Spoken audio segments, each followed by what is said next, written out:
Најголем дел од нив сметаат дека економските мерки на владата не соодветствуваат со потребите на стопанството, а голем дел не се можат да се задолжат со нови кредити на веќе постоечките за да ја пребродат кризата. 49% од анкетираните предпријатија одговориле дека трпат штети во нивното работење помеѓу 81 и 100%.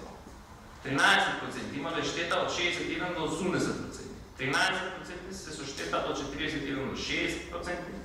16 претрпеле штета од 21 до 40% во нивното работење и 8% се изјасниле дека имале штета од 0 до 20%.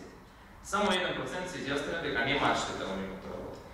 Во однос на бројот на вработени, 85% од предпријатијата говореле дека се уште не го намалиле бројот на вработени како резултат на состојбата, за разлика од 15% од компаниите кои веќе го намалиле бројот на вработени.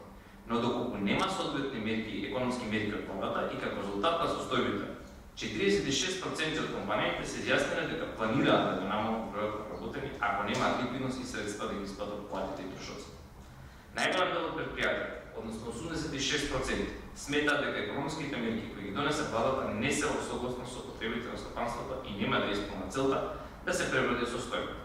Додека само 14% од компаниите сметаат дека мерките се во согласно со нивните потреби.